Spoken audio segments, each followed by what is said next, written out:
မြန်မာရဲ့ပရိသတ်များအားလုံးမင်္ဂလာပါဒီကနေ့2026ခုနှစ်မတ်လ10ရက်အင်္ဂါနေ့မနေ့ကင်းသတင်းတွေကိုတင်ဆက်ပေးသွားပါမယ်ကျွန်မကတော့ဇာကြီးစိန်ပါ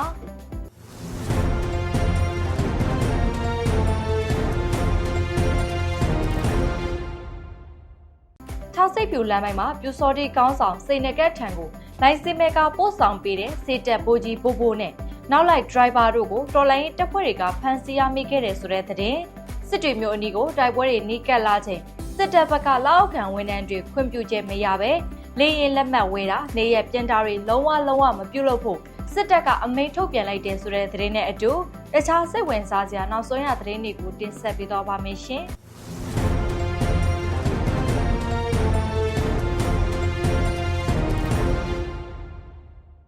်ပထမဆုံးသတင်းတပုတ်အနေနဲ့မကွေတိုင်း6စိတ်ဖြူလမ်းပိုင်းမှာပြူစော်တီကောင်းဆောင်စိန်နကတ်ထံကိုလိုင်စင်မဲကပို့ဆောင်ပေးတဲ့စေတက်ဘိုကြီးဘိုဘိုနဲ့နောက်လိုက်ဒရိုင်ဘာတို့ကိုတော်လိုင်းတပ်ဖွဲ့တွေကဖမ်းဆီးရမိခဲ့ကြောင်းအေယာတောင်းတပ်ဖွဲ့သတင်းနဲ့ပြန်ကြားရေးတာဝန်ခံကိုရှိန်းထံကနေသတင်းရရှိပါရယ်မတ်လ1ရက်နေ့မှာ6စိတ်ဖြူလမ်းပိုင်းမှာတော်လိုင်းရဲဘော်တွေကရှောင်းတခင်စစ်ဆေးမှုတွေပြုလုပ်နေခြင်းအတွင်းမိထီလာမြို့ကတဆင်6မြို့ရှိဖုန်ကြီးကျောင်းတစ်ကျောင်းကိုလိုင်စင်မဲကသွားရောက်ပို့ဆောင်နေတဲ့အသက်38နှစ်အရွယ်စေတက်ဘိုကြီးဘိုဘိုနဲ့အသက်25နှစ်အရွယ်ရင်မောင်ထက်မြက်ဦးတို့ကိုအေယာတောင်တပ်ဖွဲ့ကဖမ်းဆီးရမိခဲ့ကကားကိုလည်းတင်စီရမိခဲ့တယ်လို့သိရပါဗျ။စေတက်ဘိုကြီးဘိုဘိုအသက်34နှစ်ပါတင်နန်းကာလာက4နှစ်ခန့်ဖြစ်မယ်လောက်သက်က16နှစ်ရှိပြီးမန္တလေးသားပါရခိုင်မှာ9နှစ်တာဝန်ကြပြီးအခုမိထီလာမြို့မှာတာဝန်ကြတာအပြင်ကြားပေါက်ကားပို့ရင်ကျွန်တော်တို့6စိတ်ဖြူလမ်းပိုင်းမှာစစ်ဆေးနေတော့မိတာပါ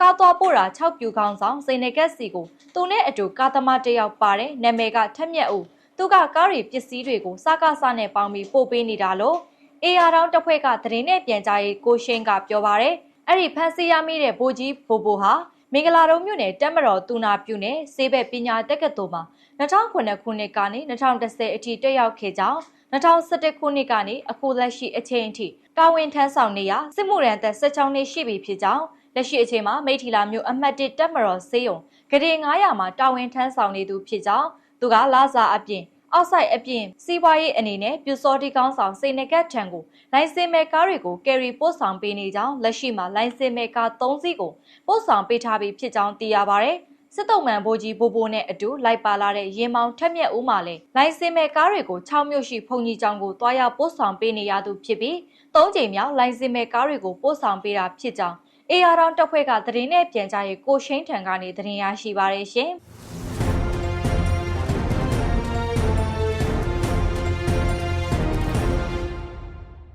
နောက်ထပ်သတင်းတပုတ်အနေနဲ့ရခိုင်ပြည်နယ်စစ်တွေမြို့အနီးကိုတိုက်ပွဲတွေနီးကပ်လာချိန်စစ်တပ်လောက်ခံဝန်ထမ်းတွေခွင့်ပြုချက်မရပဲလေရင်လက်မှတ်ဝဲတာနေရပြန်တာတွေလုံးဝမပြုလုပ်ဖို့စစ်တပ်ကတတိပေးလာကြောင်းစစ်တွေမြို့အခြေဆိုင်နန်းစီဒီယန်ဝန်ထမ်းအတိုင်းဝိုင်းထံကနေသတင်းရရှိပါရယ်2015ရွေးကောက်ပွဲကဖြစ်ပေါ်လာတဲ့ရခိုင်ပြည်နယ်လွှတ်တော်နဲ့ရခိုင်ပြည်နယ်အစိုးရဖွဲ့စည်းရန်စစ်တွေမျိုးအနီးကိုတိုက်ပွဲတွေနီးကပ်လာချိန်မှာစစ်တပ်ကစစ်တွေမျိုးအခြေဆိုင်နန်းစီဒီယန်ဝန်ထမ်းတွေအနေနဲ့သက်ဆိုင်ရာဝန်ကြီးဌာနရဲ့ခွင့်ပြုချက်မရှိဘဲခွင့်ယူတာနေရပြန်တာတွေအတွက်လေရင်လက်မှတ်ဝယ်ယူခြင်းခွင့်ပြုချက်မရှိဘဲဌာနနဲ့ကင်းကွာခြင်းတွေလုံးဝမပြုလုပ်ဖို့ညွှန်ကြားလာတယ်လို့သိရပါတယ်ဒီလေရင်လက်မှတ်ဝယ်ထားတဲ့စည်ရင်းတွေကိုတိုင်းအစိုးရနဲ့တပ်မတော်ထောက်လှမ်းရေးစာရဖာနဲ့လေးစိတ်ရဲတရင်တပ်ဖွဲ့ကအမြဲစီစစ်တဲ့ဝန်ထမ်းတွေပါရင်ခွင့်ပြုချက်မရှိပဲလေရင်လက်မှတ်ဝယ်တာမျိုးခရီးသွားတာမျိုးမရဘူးမိသားစုဝင်တွေရပါတယ်ဝန်ထမ်းတွေခွင့်မရဘူးကြိုတင်အကြောင်းကြားခွင့်ပြုမှုမရှိပဲလေရင်နဲ့ခရီးသွားလို့မရဘူးလို့စစ်တွေမျိုးအခြေဆိုင်ဌာနဆိုင်ရာဦးစီးအရာရှိတို့ကပြောပါတယ်တခြားတစ်ဖက်မှာလေရခိုင်ပြည်နယ်စစ်ကော်မရှင်ကမတ်လ20ရက်နေ့မှာရခိုင်ပြည်နယ်လွှတ်တော်ကိုစတင်ခေါ်ယူပြီးရခိုင်ပြည်နယ်အစိုးရတစ်ဖွဲ့စည်းမှာဖြစ်ကြောင်းဒါကြောင့်အဲ့ဒီမတ်လ20ရက်နေ့မတိုင်ခင်နဲ့ရခိုင်ပြည်အစိုးရတစ်ဖွဲ့စည်းပြီးတဲ့အထိဘယ်အစိုးရဝန်ထမ်းမှခွင့်မပေးဘူးလို့ညွှန်ကြားလာကြောင်းသိရပါတယ်ဒါအပြင်အကြမ်းဖက်စစ်တပ်ကရခိုင်ပြည်နယ်စစ်တွေမြို့မှာတပ်ရင်အားထောင်ချီစုစည်းထားပြီးလက်နက်ခဲယမ်းတွေလေရင်နဲ့စစ်သင်္ဘောတွေကိုလည်းအပြည့်အဝလုံခြုံရေးချထားကြောင်းအေအားထောင်ချီရှိတဲ့စစ်တွေမြို့ကိုစစ်တပ်ကတေးကြစွာလုံခြုံရေးယူထားကခက်စစ်စည်းများစွာလှုပ်ဆောင်ထားပြီးဖြစ်လို့ဘလို့လက်နက်ကင်ကိုမှကြောက်စရာမရှိကြောင်းအစိုးရဝန်ထမ်းတွေအနေနဲ့ရုံးကိုပုံမှန်တက်ပြီးဌာနဆိုင်ရာလုပ်ငန်းတွေကိုမပြတ်မကွက်လှုပ်ဆောင်ရမှာဖြစ်ကြောင်းစစ်တပ်ကညွှန်ကြားထားတယ်လို့လည်းသိရှိရပါတယ်။ဒါအပြင်လက်တလောအကြမ်းဖက်စစ်တပ်ကစစ်တွေမျိုးပတ်ပတ်လဲမှာခက်စစ်စည်း3စီးထားရှိထားပြီး မိုင်းကွင်းတွေကိုလည်းပြင်ဆင်ထားတာကြောင့်ဌာနဆိုင်ရာတွေမြို့ပြင်ကိုအကြောင်းကြားမှုမလုပ်ဆောင်ပဲမတော်ကြဖို့လေစစ်တပ်ကတတိပေးထားကြောင်းသတင်းရရှိပါရရှင်။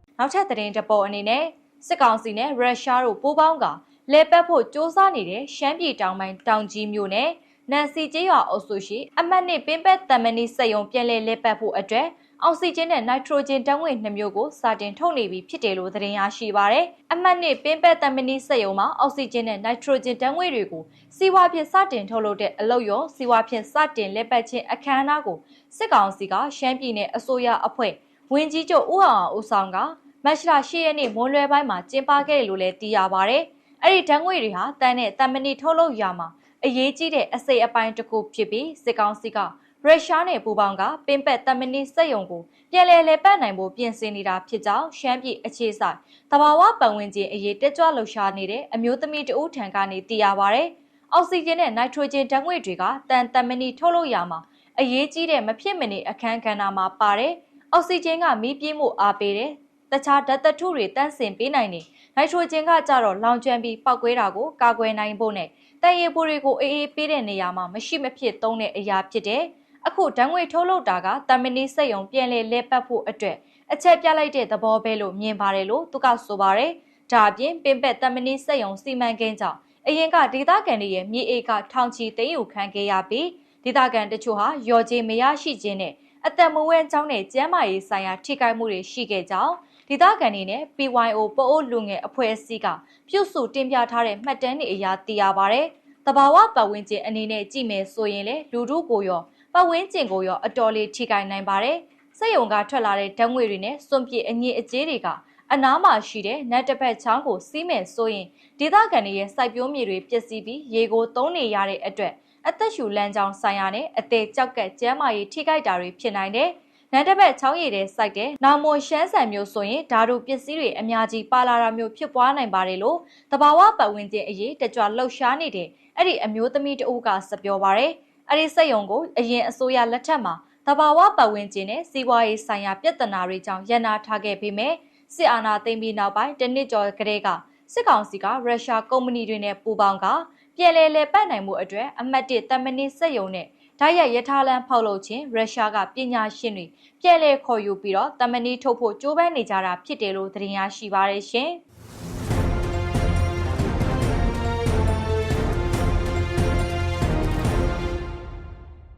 နောက်ထပ်သတင်းတစ်ပုဒ်အနေနဲ့ရင်းမပင်ခရိုင်တရင်20အတွင်းဖြစ်ပွားခဲ့တဲ့လိမ်မိုင်းဆိုင်ရာအကြမ်းဖက်မှုနဲ့လူ့အခွင့်အရေးချိုးဖောက်မှုတွေအပေါ်ထိရောက်စွာအရေးယူပေးဖို့အဖွဲ့အစည်းပေါင်း148ဖွဲ့ကမတ်လ9ရက်နေ့မှာစူပေါင်းသဘောထားထုတ်ပြန်ကတိုက်တွန်းထားတယ်လို့သတင်းရရှိပါရယ်။စကိုင်းတိုင်းရင်းမပင်ခရိုင်တရင်20ရိုးမရာစာမှာတာဝန်ထမ်းဆောင်နေတဲ့အမျိုးသမီးရဲဘော်တဦးဟာ2025ခုနှစ်ဒီဇင်ဘာလကုန်ပိုင်းကစတင်ကတရင်တာဝန်ရှိသူတွေရဲ့မတရားဖမ်းဆီးခြင်းကျေးရွာလူထုရှေ့မှာကိုဒီလက်ရောက်ရိုက်နှက်ခြင်းအချုပ်ခန်းအတွင်းညှဉ်းပန်းနှိပ်စက်ခြင်းနဲ့အာရမပြုကျင့်ခြင်းတွေကိုခံခဲ့ရတယ်လို့ထုတ်ပြန်ချက်မှာဖော်ပြထားကြောင်းသိရှိရပါတယ်။ကျူးလွန်မှုအခြေအနေတွေမှာတရင်မှုရန်ရှင်းအောင်နဲ့အဖွဲ့ဝင်တချို့ဟာနစ်နာသူကိုလက်ပြန်ကျိုးတုတ်ခါနှိပ်စက်ခြင်းတအုပ်ကဓာတ်နဲ့ချင်းချောက်ပြီးတော့အာရမပြုကျင့်ခြင်းနဲ့ခန္ဓာကိုယ်ပေါ်မှာဓာတ်နဲ့နာမည်နဲ့တရင်နံပါတ်တွေကိုရေးထွင်းခြင်းစတဲ့လူမဆန်တဲ့လုပ်ရက်တွေကိုကျူးလွန်ခဲ့ကြတယ်လို့သိရပါတယ်။ဒါအပြင်နစ်နာသူဟာအစ္စလမ်ဘာသာဝင်ဖြစ်တဲ့အပေါ်မူတည်ပြီးလူမျိုးရေးနဲ့ဘာသာရေးအရာနှိမ်ချစော်ကားခြင်းသူတို့ရဲ့ယုံကြည်ချက်ကိုရည်ရွယ်ချက်ရှိရှိစော်ကားညှဉ်းပန်းခြင်းတွေကိုလည်း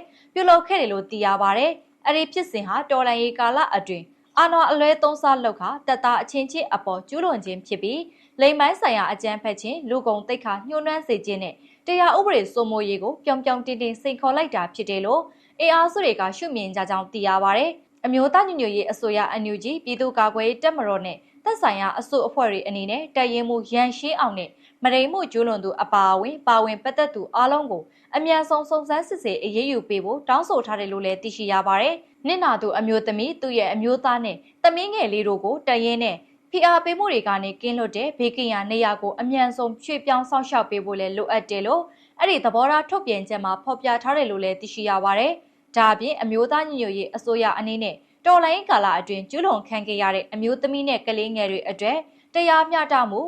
ဖော်ဆောင်ပေးဖို့နဲ့တော်လှန်ရေးအဖွဲ့အစည်းတွေအတွင်းမှာဘလို့လူမျိုးဘလို့ဘာသာဝင်ကိုမစိုးခွဲခြားဆက်ဆံခြင်းမပြုရေးမူဝါဒတွေကိုလက်တွေ့ကျကျအကောင့်ထဲဖော်ဖို့တိုက်တွန်းထားတယ်လို့လည်းသိရပါဗျ။မတရားမှုကိုမျက်ကွယ်မပြုဘဲထိရောက်စွာကင်တွယ်ဖြေရှင်းမှသာပြည်သူလူထုရဲ့ယုံကြည်ကိုးစားမှုကိုဆက်လက်ထိန်းသိမ်းနိုင်မှာဖြစ်ကြောင်းအဲ့ဒီအဖွဲ့အစည်းတွေကထောက်ပြပြောဆိုထားကြတယ်လို့သိရပါဗျ။အဲ့ဒီထုတ်ပြန်ချက်ကိုဘာကတာများအဖွဲ့ချုပ် Burmese Women Union BWU European Rohingya Council ERC Progressive Boy PPW နဲ့သွေးစွန်းငွေဖြတ်တောက်ရေးလှုပ်ရှားမှု BMC အပါအဝင်အဖွဲ့အစည်းပေါင်း148ဖွဲ့ကလက်မှတ်ရေးထိုးတောင်းဆိုခဲ့ကြတာဖြစ်တယ်လို့သတင်းရရှိပါရရှင်။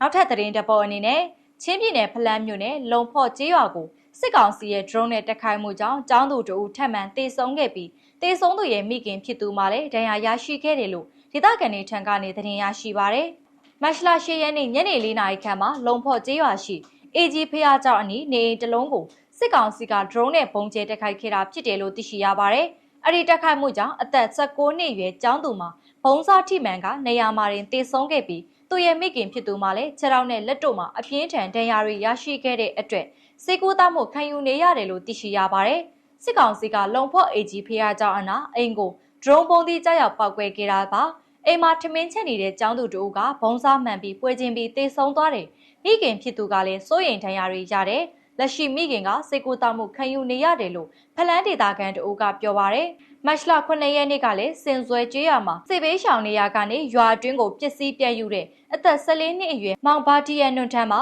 စစ်ကောင်စီရဲ့လက်နက်ကြီးပစ်ခတ်မှုကြောင့်ကြီးချိမှန်တေဆုံးခဲ့ရတယ်လို့လည်းသိရပါဗျ။ဖလန်မြို့ကိုပြန်လည်ထင်းချုံနိုင်ဖို့စစ်ကောင်စီကအင်အားအလုံးရင်းနဲ့စစ်ကြောင်းထိုးနေတာ၄လခန့်ရှိလာပြီဖြစ်တယ်လို့စစ်ကြောင်းထိုးမှုနဲ့အတူလေကြောင်းမှာပစ်ကူနဲ့ drone တိုက်ခိုက်မှုတွေဆက်လက်လှုပ်ဆောင်နေတာလို့လည်းသိရှိရပါဗျ။လက်ရှိမှာဖလန်မြို့ရှိကျေးရွာပေါင်း73ရွာကဒေသခံ9000ကျော်မှာတောတောင်တွေအတွင်းဘေးလွတ်ရာကိုထွက်ပြေးတင်းရှောင်နေကြရကြောင်းဒေသရင်းသတင်းအရင်းမြစ်တွေထံကနေသတင်းရရှိပါရရှင်။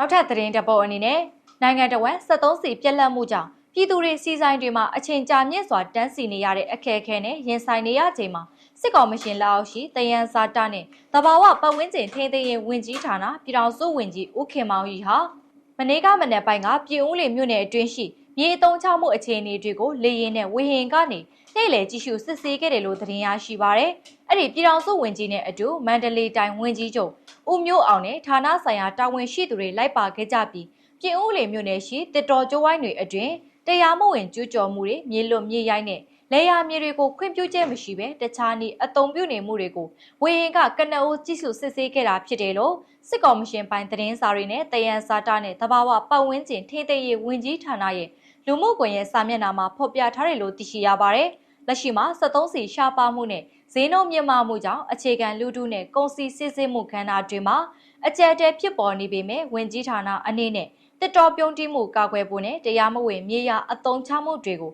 ထိရောက်စွာကြီးကြပ်နိုင်ဖို့လို့ဆိုကအခုလိုလေရင်နဲ့လှည့်လည်စစ်ဆေးနေတာဖြစ်တယ်လို့သိရပါဗျ။ဝန်ကြီးဌာနရဲ့ထုတ်ပြန်ချက်အရဒေတာအတွင်းတစ်တော်ဖုံးလွှမ်းမှုတိုးပွားစေရင်းနဲ့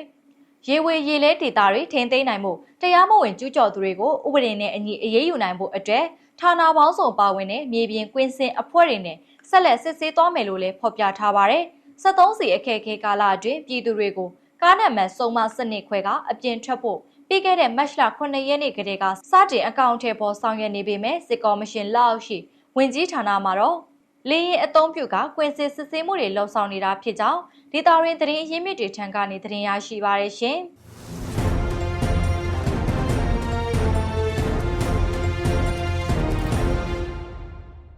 နောက်ထပ်သတင်းတစ်ပုဒ်အနေနဲ့ပဲခူးတိုင်းပြည်ခရိုင်တဲကုံမြို့နယ်မှာနေမီရှင်းလင်းရေးလုပ်ဖို့ထွက်လာတဲ့အကြမ်းဖက်စစ်တပ်စစ်ကြောင်းကိုတော်လိုင်းပူပေါင်းတပ်ဖွဲ့တွေကတိုက်ခိုက်ခဲ့တာကြောင့်စစ်တပ်ဘက်ကတအူးသေဆုံးပြီး6ဦးဒဏ်ရာရရှိခဲ့တယ်လို့ပြည်ခရိုင်ပကပထံကနေသတင်းရရှိပါရယ်။ပြီးခဲ့တဲ့မတ်လ6ရက်နေ့မနက်10:00နာရီအချိန်မှာတဲကုံမြို့ပေါ်ကနေပဇင်းကောင်းကား2စီးAR 25ဦးဝန်းကျင်နဲ့ထွက်လာတဲ့စစ်တပ်စစ်ကြောင်းဟာဘော်ရီကုံရွာဘက်ကိုရောက်ရှိလာချိန်မှာပဲစစ်တပ်ရဲ့ကင်းထောက် drone တစ်စီးကိုပြည်သူ့ကာကွယ်ရေးရဲဘော်တွေကအရင်ဆုံးပစ်ချနိုင်ခဲ့တယ်လို့သိရပါရယ်။ drone ကိုပစ်ချနိုင်ခဲ့တာကတော့ကျွန်တော်တို့အထက်မှာမီတာ150လောက်ပဲရှိမယ်ဗျာ။သူတို့ drone ကိုကောင်းကောင်းမသုံးနိုင်တာလေပါမှာပေါ့နော်။ အနီးကပ်ထိဆင်းချလာပြီးလာကြည့်ချိန်မှာကျွန်တော်တို့ကင်းပုံကနေတခါတည်းပြစ်ထည့်လိုက်တာဖြစ်ပါတယ်လို့ပြည်ခိုင်ပကဖစစ်ရေးတာဝန်ခံရဲဘော်ဇာနီသွေးကပြောပါတယ်။အဲဒီနောက်ပြစ်ချခံရတဲ့ drone ကိုပြန်လည်ရှာဖွေဖို့ထွက်လာတဲ့စစ်အုပ်စုတပ်ဖွဲ့ဝင်တွေနဲ့တော်လိုင်းရေးတပ်ဖွဲ့တွေထိတွေ့တိုက်ပွဲ၃ကြိမ်ဖြစ်ပွားခဲ့တယ်လို့သိရပါတယ်။အဲဒီတိုက်ပွဲအတွင်းစစ်တပ်ဘက်ကတအူးသေဆုံးပြီး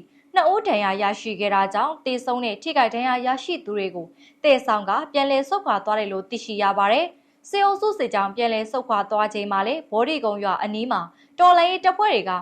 ပူပေါင်းမိုင်း2ကွင်းနဲ့ထပ်မံမိုင်းဆွဲတိုက်ခိုက်ခဲ့တာကြောင့်စစ်သား4ဦးထပ်မံဒဏ်ရာရရှိခဲ့တယ်လို့သိရပါတယ်။ drone ကိုပစ်ချပြီးချိန်မှာစစ်တပ်ကအတင်းတိုးတက်လာတော့ကျွန်တော်တို့ drone ကိုလိုက်ရှာဖို့အချိန်မရလိုက်ပါဘူး။တိုက်ပွဲအတွင်းမှာလက်နက်တွေနဲ့စစ်သုံးဆောင်ပစ္စည်းတွေကိုတော့လက်ရှိထိသိမ်းဆည်းရမိတာမရှိသေးပါဘူးလို့ရဲဘော်ဇာနီသွေးကဆိုပါတယ်။အဲဒီတိုက်ခိုက်မှုကိုဗျူဟာ21ကုကဲမှုအောက်ကပြည်ခိုင်ပကဖအထူးတိုက်ခိုက်ရေးအဖွဲ့တဲကုံပကဖပြည်ခိုင်တပ်ရင်တေတက်ခွဲငါပူပေါင်းအဖွဲ့တို့ကပူပေါင်းတိုက်ခိုက်ခဲ့တာဖြစ်တယ်လို့သတင်းရရှိပါရရှင်။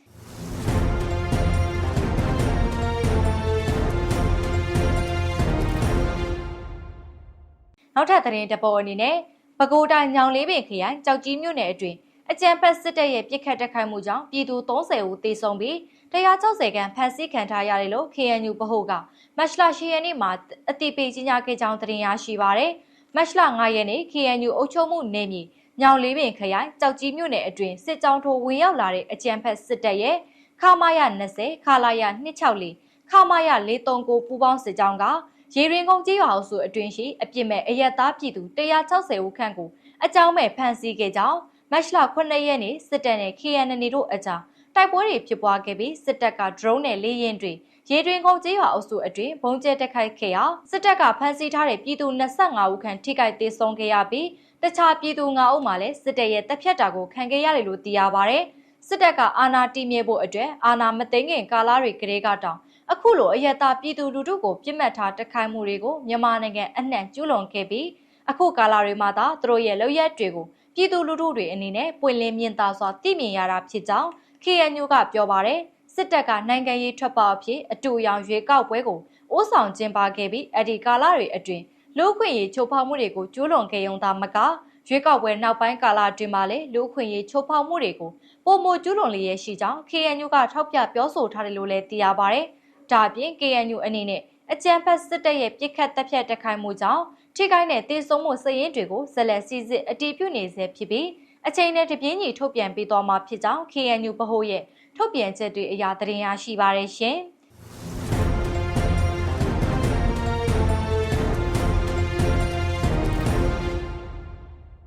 နောက်ထပ်သတင်းတပုတ်အနေနဲ့မကွေးဒေသမင်းဘူးခရိုင်အမှတ်6တပ်ရင်စိုးမိုးနယ်မြေအတွင်းအကြမ်းဖက်စစ်အုပ်စုကအင်အားဖြစ်တင်းနေတာကြောင့်ဖျက်တမ်းသွားလာလိုတဲ့လက်နက်ကန်အဖွဲ့အစည်းတွေအနေနဲ့တပ်ရင်ကိုသတင်းပို့ပြီးမှသွားလာကြဖို့အတိပေးထုတ်ပြန်ထားကြောင်းသတင်းရရှိပါရယ်ဒီလိုထုတ်ပြန်တာဟာနယ်မြေအတွင်းအကြမ်းဖက်စစ်အုပ်စုအင်အားဖြည့်တာတွေလှုပ်လာနေတာကြောင့်ရန်သူလားမိတ်ဆွေလားခွဲခြားနိုင်အောင်လို့ထုတ်ပြန်တာလို့မင်းဘူးခရိုင်အမှတ်6တပ်ရင်တာဝန်ရှိသူကပြောပါရယ်ဖြတ်တန်းသွားလာလို့မရဘူးလို့ဆိုလိုတာမဟုတ်ပါဘူးကျွန်တော်တို့ပြောချင်တာကချိတ်ဆက်သတင်းပို့ပြီးမှသွားမယ်ဆိုရင်ရန်သူလားမိတ်ဆွေလားခွဲခြားလို့ရအောင်ပါလို့မင်းဘူးခရိုင်အမှတ်6တပ်ရင်တာဝန်ရှိသူကဆိုပါရယ်အဲဒါကြောင့်မို့ခွင့်ပြုချက်မရဘဲသွားလာခွင့်မပြုကြောင်းနဲ့မင်းဘူးခရိုင်အမှတ်6တပ်ရင်နယ်မြေအတွင်းတော်လိုင်းရေးတပ်ဖွဲ့ဝင်အဖွဲ့အစည်းတွေကအပဘသူမှလက်နက်ကင်ဆောင်ခွင့်မပြုကြောင်းအတိပေးထုတ်ပြန်လိုက်တာဖြစ်တယ်လို့လည်းသတင်းရရှိပါရရှင်။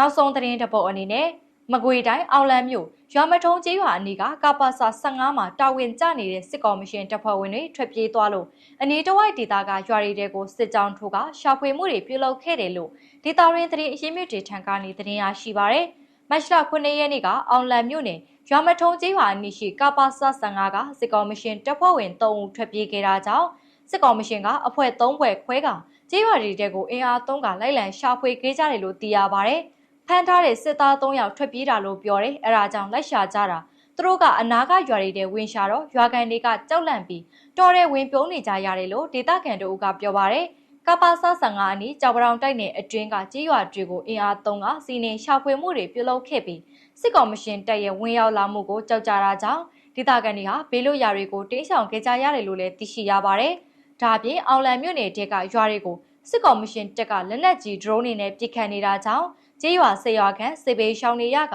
ရွာလုံးကျွတ်နေပါမီးလောင်ပျက်စီးမှုတွေရှိနေတယ်လို့ဒေတာရင်းသတင်းအရင်းမြစ်တွေထံကနေသတင်းရရှိပါရရှင်2026ခုနှစ်မတ်လ10ရက်နေ့အင်္ဂါနေ့မနက်ခင်းသတင်းတွေကိုတင်ဆက်ပေးခဲ့တာပဲဖြစ်ပါတယ်ရှင်ကျေးဇူးတင်ပါတယ်ရှင်